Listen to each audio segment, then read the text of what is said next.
Welcome to Unblinded, where we give you the unfiltered truth about clinical research. My name is Jen Pages. I am the host of this podcast, and I have a special guest today. Would you like to introduce yourself? Yes, hello, I'm Claxton Copeland. I'm the founder and director of Optimal Research Sites, located here in Orange City, Florida. Been around for about 5, 6 years. Site network, mostly therapeutic, phase 1 through 4. Nice. And how long have you been in the industry? Me personally, about 12 years as a site owner for 5 years now. I think we're discussing a topic that we were really passionate about, and it's teaching carries responsibility. The industry has so many experts in the field and so many people who are out there promoting themselves, promoting content, and even being consultants getting paid for it, where they're giving misinformation. They're giving information that really isn't valuable or isn't really helpful to not just sites, but just people in general in clinical research. I just want to put a disclaimer out there. This is not everyone. It is a lot of people, but it's not everyone. There are good podcasters out there, good people who are really giving good information, but there is a lot of noise. And I think that's what we really wanted to focus on is the noise. Honestly, when you brought that topic up to me, I thought it very interesting because I looked at it two different ways. There's the me being a director and a leader. You can look at it from the micro. You have all these information and all these sources now to get information. We're in the social media area, and Which I feel like in the last 2 years, it's gotten like so much worse. I feel like it's like a double-edged sword Hmm. because now we're promoting more communication than I've ever seen in clinical research, which is great. But smaller sites such as myself, it's hard to really filter out where you're getting that credible guidance from, right?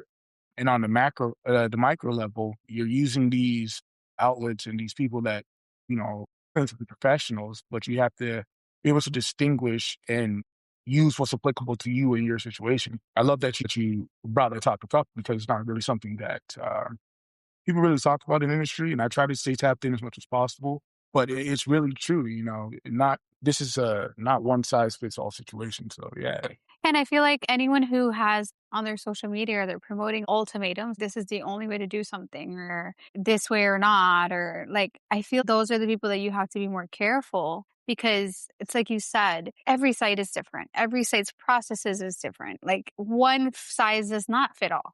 And so you have to go into it with, I guess, like a mental state where, like, yes, there's regulations, yes, there's standards, but there's also SOPs that are site specific.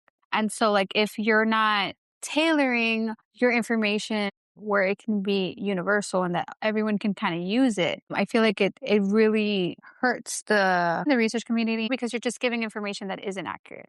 I agree. I mean, I'm one that I love to get information from a variety of sources, right? Even my aunt. My aunt's a project manager at a large hospital system, and it's not apples to apples what we do, but the sentiment and the value and the weight of the information. I choose and apply what would potentially be a benefit to my site and my team, and ultimately our patient care. But I feel like sometimes, and I've been on receiving end when people ask me for guidance, and I'm like, well, my experience, my journey won't necessarily be yours, right? For me personally, and I don't claim to be an educator, assaulted in that fashion. It's something that I'm growing into, but I always give a disclaimer that this is what my experience may be. This is what I've dealt with. Similar to what you said in your post, but ultimately you have to do what's best for your clinic and your personnel and your patients. And I feel like a lot of consultants just go and identify problems, look at all these issues, and then it's like, okay, but what do I do? And I think when we were at Scope yesterday, we were speaking to someone, I'm not sure if it was Elizabeth or not, but I know that they brought up, they're like, a lot of people, what they do is they say, hey, you're doing it wrong, but they don't really show the site. Oh, it was Edie. Edie, she was talking about, 'cause Edie's great. She's a lawyer in the clinical research space. And we were discussing how she can tell you legally what the right thing is to do, but most sites wouldn't even know what to do with it.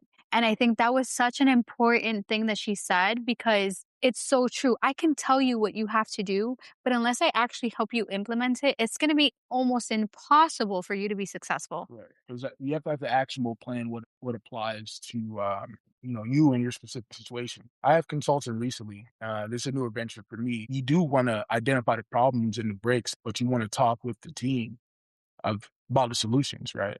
It would be Yeah. irresponsible for me to go into there and just implement all of my personal fixes, in my opinion. First off, people always have hesitation to change, and you always want to meet and where they're at. How is your team's receptiveness to this, and what Yeah. can we do as a collaboration to bring the best out of your situation to ultimately get to a better path? And I think also it's not about going to a site and changing everything, Right. right? Because that's not sustainable, right? Completely changing processes. It's using the processes that they have and just making them better. And it makes it a lot easier for the staff to adapt to the changes as well, which makes the changes in the processes and all that more permanent. Because I've had a lot of consultants come to our sites when we were, before I started all of this, and they would, I feel like it was for nothing. Like you almost sit there and like, what did I just pay for? Right. Like, it was so confusing. Like I feel like it leaves the sites more confused than when they didn't have the consultant come in. And that, yeah, and one of the things that just brings up for me is culture, right? If you have a culture, if you have a system, right, you really want to define what your culture is within that system, right? And that's so individualized per each team and each size process, all the patients that come to you, Yeah. the PIs, stuff like everyone involved. You want to promote a culture of quality, but also a culture that's specific to your team, Mm-hmm. right? So So it's like fine tuning almost. right, right, right. Yeah. So once you establish your culture first, right, and know that and breathe that, you take these suggestions as a way to integrate that within what your established culture is. No one should be able to change your culture, nor should you Yeah. disrupt that. I mean, because I feel like when you have a company, what really makes companies successful, obviously, this is just my opinion, but is like being true to how you want to run it. Correct. Right? Like, I remember when I started Clean Mastery, in the beginning, it was flourishing and I was running it the way I thought was the right way. And then I started allowing voices. And I'm a big person on always accepting people's help or listening at least to people's advice. Doesn't mean you have to take it, but listen. But at this time, I was so new in it that I started taking the wrong advice and started doing things that weren't natural to me.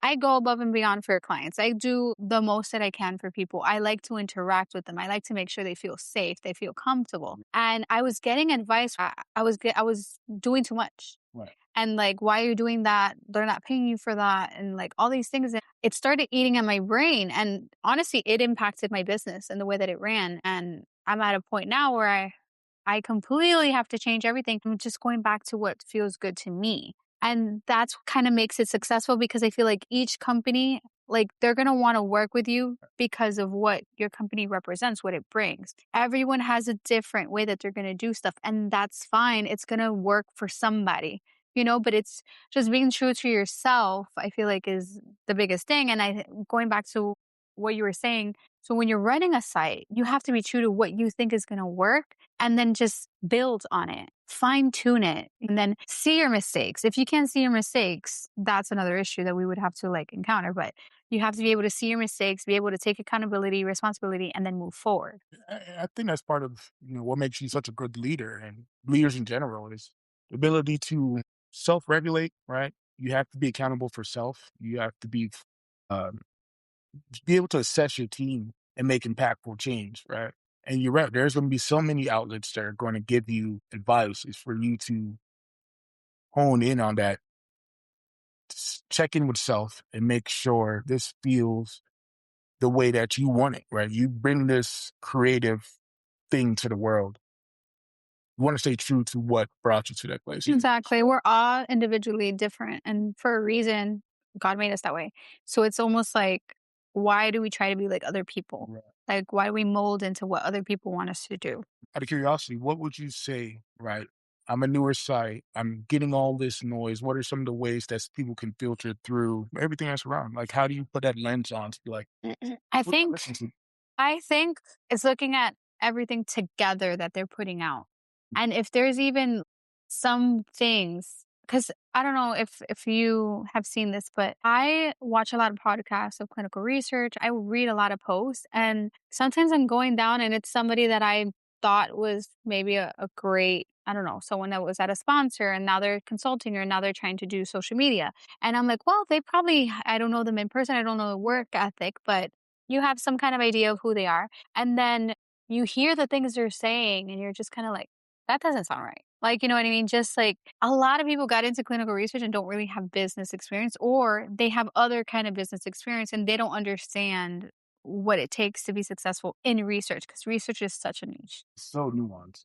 I'm now coming more into the social media part. I'm more of like a data and analytics and reading that part. Yeah. I'm trying to incorporate the social aspect of clinical research because it is important. I'm Mhm. in Orange City. It's so easy for us to be isolated and not have that collaboration. And when I met you 3 years ago at SRS, my biggest takeaway from then and still carries with me today is collaborating with sites. But it's not that I'm trying to replicate anything that anyone else is doing. I'm trying to gather as much that I can from them and try to integrate it within my own system. I But feel like it's just appreciating things that are working. well, yeah, you gotta appreciate that. And There was a site that I went to, it was a client. They're in Doral, and I saw the layout of their site Mhm. and it just inspired me. And it's really hard at this point of my career for a site to inspire me, but it was just so beautifully laid out and organized that I was like in awe. I was like, I need to do this. Like they just did so well with the space they had. And so it's like you're saying, like it's not about stealing, it's just appreciating when someone's workflow, or just even if it's a part of their workflow that just works, and it's just like, wow, that I should do that. And it's nothing about stealing. I mean, I feel like all these practices are something that we should all kind of know already, and we should almost form like a standard. I agree. But as somebody that's newer into the like LinkedIn space, where to get information from in clinical research, you always see the alphabets at the end of somebody's name. XYZ auditor, CCRC. Oh my gosh. A former FDA auditor, former sponsor, representative, whatever. Yeah. You want to automatically assume that this person has the best It's of. that you do. Yeah, of course. We don't even want to do it. I feel like just naturally we automatically assume that this person knows what they're doing. Like you ever seen like those Instagram or social media posts? Like somebody with a white coat comes on and tells you how amazing this product is. Mhm. But then you look at the product, it's not that great. It's the aesthetic, it's they wanna Yes. create this beautiful look, like I know everything, everything's perfect. But then when you listen in and you start to kinda develop your ears to, like, what they're saying, you kinda have to trust your gut a little bit because, as a leader and owner, imagine you've done so much work to this point, and you know what's been successful for you. Again, you wanna listen for those key topics, but also listen with a little bit of hesitation or a wall, like, what are they actually saying, right? I feel like I know this is from the Bible, but I just feel like it goes so much with this conversation. God says, test their spirit, right? And it's like you have to test the person out. You have to really listen and figure out, use your discernment to see if they really know what they're talking about or not. I have so many people, and that I'm not going to name, but there's so many people that I've read their posts and I've been like, no, why are they telling people this? This is so wrong. And it's like, I'm not going to say anything to them or nothing because I'm not that type of person. I'm not going to dull your shine. I'm not going to do any of that. But I feel the message that I really want to put out there is that just because they have the title doesn't mean they were good at it.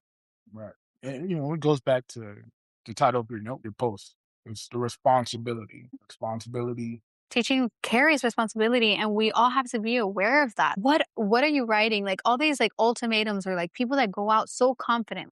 Oh, you shouldn't do this because if you do, and it's like, no, it's not that simple. Like for example, I know that there was like this big post about SOPs, and like, oh, you wrote a SOP, you didn't follow your SOP, and then you get audited, and you're like, whatever, you get findings. Okay, you didn't follow it, but before the audit should have happened, when you realize you didn't follow it, why didn't you just document it?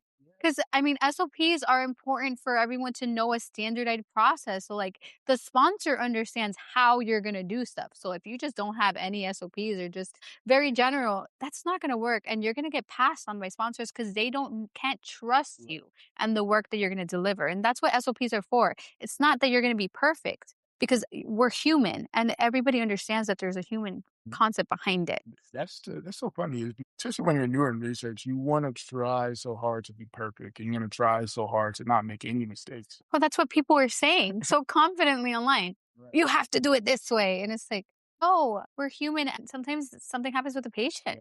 And you can't do the SOP the same way that you usually do. You have to pivot. I always tell my staff, I was like, "Look, it's not that everyone expects perfect. things are gonna happen. You know, what you wanna see, you wanna be transparent in your documentation is this is what happened, this is how we're gonna fix it, this is our plan moving forward. That's okay. This is how we're gonna prevent it Yeah, that's moving how we're forward. okay. It's a very metrics driven industry that we're in, but they expect to later that we're not machines, you know, there's all Exactly. these things. And it's like we were discussing earlier, it's not about your mistake, it's about, is it a trend? Correct. Is it a mistake that you make over and over and over again? Because then it's like, why do you have an SOP? Because you ain't following it. Like, you know what I mean? But I feel like that doesn't mean you shouldn't have one. It means that when you do like deviate from your SOP, it's documenting why, what happened, and what are you going to do moving forward to fix it. Maybe you fired someone. That's a great reason to, that's a great corrective action. I'm just saying, like, sometimes we got to do it. I'm really big on keeping the same person in your space and in your site and even in sponsors and CROs. Like, you want to maintain the same people because they build a certain kind of relationship with people and your clients, and that relationship is sacred. I remember when I was a project manager, I would get put on terrible studies that were in escalation, final escalations, and it was a relationship that I built with my counterpart in the sponsor that really made the study turn around. Right. And I feel like that's something that also falls on deaf ears. Like, I don't see anyone talking about that. Right. Like, I feel like people are really missing out on, I just feel like sometimes people are just trying to get money and they're not even focused on what they're putting out and realizing how much it could damage the industry. Because one post goes viral and then people start implementing at their sites and then sponsors. And then at the end of the day, there's this huge audit and we all get penalized for it, all because of one person who said something on social media like a year ago, but nobody addressed it. But yeah, that's possible. You could spiral out to that level. You know, I went through not a real audit, but I'm joining a site network, and a part of their process is to go through a audit just to make sure that your compliance and your quality matches what their standards are going to be. Because that's so important. Right. As a site network, Yep. you're putting your name out there for a site, and you have to make sure that the site that you're putting your name on is going to do what they have to do. Because I've been in that position where I've had sponsors come back to me like, hey, why did you recommend this site? Because they're terrible. And I was like, oh my God. And so, like, it goes further than just quantity. Exactly. It's the quality that you're contributing. And I always look at it as, you know, every opportunity with a new sponsor, a new contract, this is a relationship that we're forming. For me personally, you know, I want to start a new relationship off well, Mhm. establish the terms and everything, but looking forward to making this a long-term Of relationship. course. So, and that takes effort. You know, all relationships take work. Mm. But in that process, as you're learning each other, your SOPs might change, right? You may amend because they're living documents. They're not supposed to be forever, ever, and amen. As system changes, as technology changes, as you implement things, as it makes sense, you know. One of the questions they ask and why it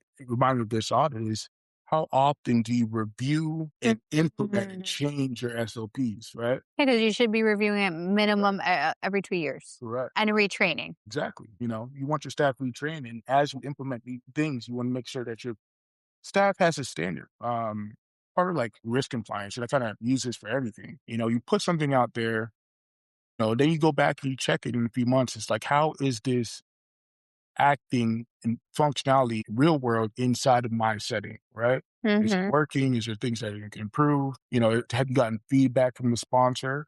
Because the CRAs are supposed to be your Team, right. your team. So, like, I hate when people are like, when they're either scared of the CRA, oh, we have a monitoring visit, and they're like going nuts, or they're like, oh, and so disrespectful Right. to them because you gotta look at them like they're an extended part of your team. And I think one thing that falls like again on deaf ears with people, it's like that CRA has so much pull because they've actually visited your site, they've seen your data, they know how you work, and they know how nice or not nice you are. Of course. And so, like, when there is other studies, if you're rude to that CRA, I promise you that they will not recommend you for any other study. Establishing long-term relationships. The culture of my site is one that's open, transparent, forward-thinking, innovative, but it always goes back to patient experience. Anyone that walks in through the door of my site, CRA sponsor, patient, cleaning company, doesn't matter. We want to promote an open, friendly environment, especially be it that clinical research is so the masses don't know what we do.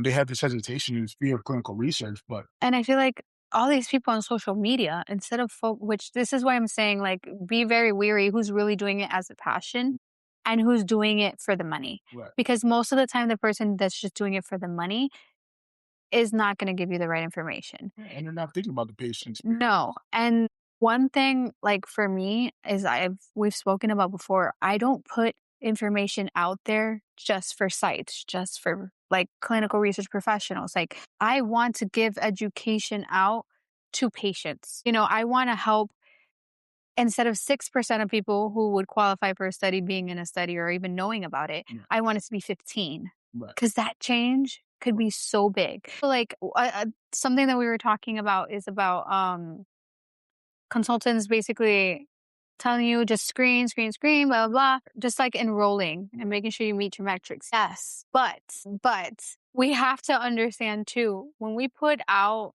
like advertisement, it's targeting people who know about clinical research. So the more chances of you having a duplicate patient is Yeah. higher that way. And so like you really have to vet these patients to make sure that they're not duplicates of Well, themselves.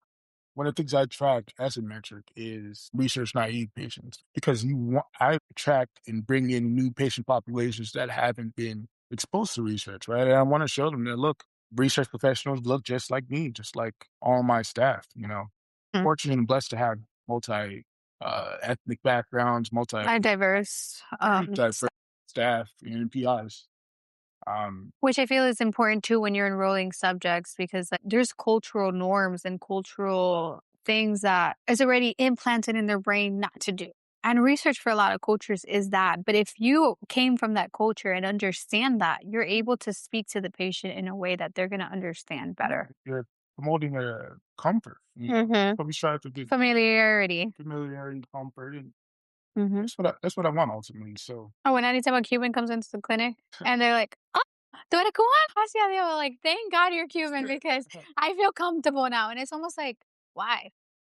I'll feel comfortable with whoever is in the, but most people and the communities, they go based on culture. They feel more safe with people in their culture. I guess maybe because they already know people in their culture who are lying and who are not. It's a cultural norm. Like a Cuban who's a liar is like, yo, B, just listen up. Like, I don't know. Like, it's weird because it's like, you can almost tell. being from Miami, you could pick up skin talk all the You can hear it, like, off the top, like, you're just like, "Ah, no, he's trying to get me." But other people know it too. right. And so it's like, that's why they feel more comfortable speaking to someone or coming up to someone who's, their same background or cultural background because they're like, "This person gets me, they understand me," or they'll be like, "I know this man's lying." But it goes back to culture because with culture, authenticity. And if you're Yeah. being authentic and sticking with the culture that you established, you, not whoever these professionals of whatever research. I call them social media professionals because they're not necessarily clinical research professionals, but they're really good on social media. I think that is impressive. Nonetheless, It is because I swear and they have tens of thousands of followers. Okay. And I'm I took just that. Number 50 today. okay, you have 50. Keep following. And I read their posts and I'm like, no, no, why are you telling people this? That's so wrong. Like I had um a CRA on my team when I was a project manager, Mm. and everybody raved about her. Oh, she's the best, blah, blah, blah. And I find out, I look through because I'm very hands on. So I would go through all the things on TMF and data, all of that. And I noticed that people were given access to their EDC and weren't on the delegation log. And I confronted her. I was like, what's going on? Like, why is this happening? What do you mean? That's a requirement? I was like, this is like the PI officially giving this person like the duty, authorizing this person to have the duty to be on the study, that they're trained, they're qualified, they're good. And you're not getting that confirmation before you give them access? That's so weird to me. It's funny, like as you spoke about like fear of CRAs and professionals, and I told you this earlier, but I tell my coordinators, my staff, we're mirror images of the same token. I want my coordinators to feel like they're so educated and aware of their protocol that they're going to match, if not outdo, a CRA in understanding it. And it's not a competition. It's just a matter of like, no, actually the protocol says this. Yeah, Can you but please clarify with the team? I know you've seen different coordinators that, again, have that fear of a CRA, like, "Oh, no, I'm monitoring visit." Oh yeah, and they could let them give them all these deviations that they're not even supposed to have. You're like, "What? This isn't in the protocol?" But there was one thing that, I remember a CRA wanted to give me, deviation, and I was like, "In order for you to give me a deviation, it has to be in the protocol." And she's like, "Oh, but it's in this." I'm like, "But does the protocol say Right, to refer to that? Because if the protocol doesn't say it, then you can't give me a protocol deviation for it." right. It's funny because I've had protocols amended, trying to argue a point. It's like, "That doesn't say that in the protocol."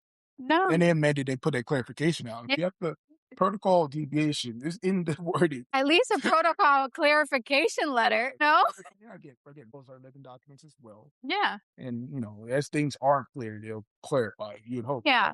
And that's another thing. I feel like consultants are so focused on making money from sites and from this and that, that we're completely forgetting that Right. these sponsors need help. I realized that a lot of people didn't know a lot of things about the site when I was in a CRO. And I was like, wait a minute, you guys really don't understand why these lab results are elevated? It's hot outside and they have to ship the blood. That causes elevated things. Like, are they packaging it right? Are they putting too many tubes with the same gel pack? Like, all of these things matter. Right. And I feel like, not for nothing, but I feel like these are little details that you could tell if a consultant knows what they're talking about. This is true. Because, like, what consultant tells you, "Oh, how many tubes are you putting with the gel pack?" Because Right. maybe that's why it's elevated. None of them. I haven't heard one. That's unfortunate because and I love that you have that duality that the site side and the sponsor side because all my experience is from site level. And yes, I took my project management certification to kind of learn more, but you've bridged that gap for me. There's so much development in communication that still has to happen, Yeah. because it's not a us versus them, it's us with them. And they don't tell us things straight up. And, like, that was something when I was at the CRO, I was like, "But the site should know this. Right. Like, why don't we tell sites this? Like, why don't we help sites be better?" Like, I never understood that because, like, there was so many things that I didn't know, and then I was like, "Okay, can we tell the sites? Like, can we help them?" "No, no, no, we can't." It's like, "Why?" And I feel like that was my biggest reason for branching out and doing this on my own Right. because I just genuinely wanted to help. Like, I have all this information now from both sides, and I'm able to kind of be the mediator. Because even when I was at the sponsor, if a site would do something wrong, I'd be like, no, Mhm. you guys told us you guys are experts. Okay. We're paying you. And that's why we have a contract with you and a budget. We're paying you for your expertise and you're not doing it. You're saying you don't know how to do it. That's not fair to the sponsor because we're paying you. And that means now we got to close your site, which is more money, Right. delays in timelines, delays in recruitment, and open up another site. And And there's budget concerns in that aspect. and on the flip side, we talked about this earlier, but I asked you, how does a smaller site that is aware of quality and does have an established culture get to stand out amongst all these big conglomerates and research networks that necessarily don't have that culture and quality feel to it? Because a lot of them are just historically big names and They do terrible data. we worked with you for 20 years. Oh my god, and their budgets are Yes, ridiculous. that's why people, and why I appreciate the era that we're in with transparent communication, where people like you that have that value can go and touch a site and help promote them and bring the best out of them so they can stand out amongst all these conglomerates. All these giants, basically. Yeah, of course. And to your point, I feel like one thing that really sets sites apart nowadays Mm. is social media presence. I know it sounds so crazy and nobody's really trying to like, and I'm not talking about just doing reels, funny things. Like, no, I'm talking about putting out your social media where you're like, this is how we do things and this is how we're going to continue to do things. And kind of like how all these hospitals and all these places have these commercials. They never put a commercial that's gonna make them look bad. I'm sorry, but it's true. Because your whole thing with social media, you should think of it as advertisement. This is a representation of what your site is. Mhm. You can be fun, that's fine, Mhm. but you also have to be serious. And so, like, that's why I made Clean Social because I was like, no, we need this. And so I feel like more independent sites can really stand out in that aspect. Having that social media presence, having that, hey, this is how we do things. We like to do things the right way, but also giving stories of successes and things like that. Another thing is keeping track of some metrics, like enrollment and all that. Because can you imagine for filling out feasibility? Hey, by the way, the last 10 studies, this is our metrics. Like, that's insane. A sponsor recently reached out to me to have a preferred collaboration, and they told us about the metrics they track internally, but I also Hmm. track that as well. That was a Yeah. part of my process and growth as a leader is to be able to self audit and maintain metrics. But they also stated, And just to quick point, I think that's what makes sites successful. sure, Their implementation of self regulation and self auditing. and they mentioned that, but they also said the culture that you guys have from the CRAs that get feedback from anyone that talks, you send an email. You all guys are always responsive. You guys are always friendly, easy to work with. So Yeah, so there, that's like, mm. the blend of that, right? The blend of the metric side, personality side, the culture side. Yeah, I mean, if you're responsive and you're not nice, I'd prefer you not to respond. So that's part of the culture too, right? Of course. I mean, again, it's a relationship, right? Just being kind, bro. Like, we're human beings. Can we just be kind to everyone? They go to these conferences, they do all these things, and it's with an agenda, right? I don't do that. And maybe I'm wrong. Who knows? But I don't do that. I go to these conferences just genuinely trying to meet people and hear, listen. What is it that you do? Why do you do it? What is your passion? Why do you love this? Because you would be so surprised at how much it resonates with people that you actually want to listen and know them, not just get something from them. I completely hear that. I feel the same way. Like when I'm working with anyone, PI, sub-I, research assistant, lab person, I want to know the character of this person because I want to know that they fit our culture, right? Within character and good people, you can't fake that. You might hire somebody might look great on paper, Yeah. similar to social media. It's amazing. Yeah. Once you get to sit with that person and, Yeah. and tell their character, Yeah. their culture, are they a good fit? Yeah. Are they And so many people pretend to be something that they're right? not. And then when they get in the position or whatever, they're like completely, we're changing everything. And it's like, no, you're not. Like, hold on. What do they say? You meet their representative first before you meet the person. Yeah. Oh, there was something on meme on social media that I comes up a lot, and it's like that first impression of a man is so fire. It's like that first 2 months of someone is so fire, and then you see the real them, and you're like, whoa, there. Mhm. Can we go back to that man? Right. But I feel like it's the same thing with It is. people and like with consultants. It's like at first they're like, "Oh yes, I could do everything. Don't worry, we got this." Blah blah. And then they show up and they're like, just attitude completely changed. Or their follow-up is terrible. Yes. It takes a lot of it's a labor of love to have the amount of follow-up and consistency Yeah.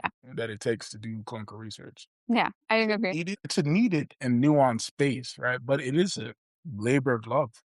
It's And that's why you really have to see if someone's really passionate about it. right. And you talked about the character traits for people that typically do well because clinical research does have a big weed out process. But the person that has that level of attention to detail, It was attention to detail and problem solving. yeah, problem solving. But I took that as critical thinking. Critical thinking, Right. yeah. Sometimes you have to think outside the box. Yeah. Right. But and it's that consistency. There's a lot of mundane tasks that we have to do over and over and over again. But the process you learn to love the process because it does make a big difference in a complete atmosphere of a site. I tell everyone, my job's more important than yours because We're all important. we're all important. My job is only one piece of the puzzle. Your job is Yeah. another piece. Exactly. If you don't have them doing their part, it's gonna ultimately affect your job. That's why it's so important as leaders. And for me, I want to get as much information as possible to share. Information is meant to be shared, meant to be implemented. It's not my word is law at my site. Yeah. If you have something to contribute that's meaningful, let's talk about it. Let's talk about how we can put that in play. Just because I have 13 years of whatever experience doesn't mean it's the best 13 years. It doesn't mean Mhm. there's probably something that you didn't go through, but they did, Right. and so it's always good to always listen and have an open ear, Course. even when you're a leader. I think even more when you're a leader. Of course, because you get to explore different avenues. Something may connect with somebody that your brain just didn't get that connection. And you're like, wow, that is so different and innovative. Let's try that. Let's implement that. What are they telling your staff? Are they promoting like this freelance world where just as long as you get your job done? Or is there structure? Because one thing that I have learned is that most people can't work unless they're structured environment. Right. And so having that structure, which is why I feel so strongly about SOPs, having that structure is really what's gonna help Yeah, of guide your employees. course. And I've looked at now that I'm doing this consultant role and exploring this, I've looked at some of the SOPs that differ from mine, and it almost seems like a copy and paste. Like, where did you source this? Like where did you Yeah. source this SOP? It seems so different from what you guys actually do here. Like It's like, do you even read them? your SOP should be specific your site standard. Yeah. Again, it all ties back in. It's like It all ties back into like what we were saying, be true to like the way you want to run things. your site, your culture, your standard. Exactly. If your standard is producing good results, perfect. But stick to what you have Yeah. and tweak it as needed to get the result. Of course. Yeah. And be open and willing to do so. And I also feel like a lot of people run their site like if they're never going to scale. And I feel like that's such a big mistake. Right. Like exactly with the structure thing. If you don't have structure, how are you going to grow your site? Right. There's no way. It's not, you're not optimizing it to grow Of it. course. And that's a whole different mindset, right? Me, and I like to think I have a level of foresight, right? Mhm. Because I'm always thinking like, okay, we're in this position, but this is where I want to be. And what does that look like exploring that space? It takes Yeah. a lot of creativity. And most of the time doesn't end up looking exactly how you projected, but you have an semblance of what you need to do to get to that space. And that's why we always say that creative space that we get to live in as leaders and as business owners, site owners, and directors, and all different places. You get to throw the something at the wall and see if it sticks, see if it's going to fit childlike creativity specific for whatever your goal is. Mhm. Try it, go back, reassess. There was something that you said earlier that really resonated with me. And if you don't self audit and self regulate, Mhm. you're never going to grow either because processes go out of style and you have to be adaptive. You have to Exactly. adapt to your environment and adapt to where the industry is going. And I know so many people who are just unwilling. And I'm just like, why? Like, you got to move with where we're going.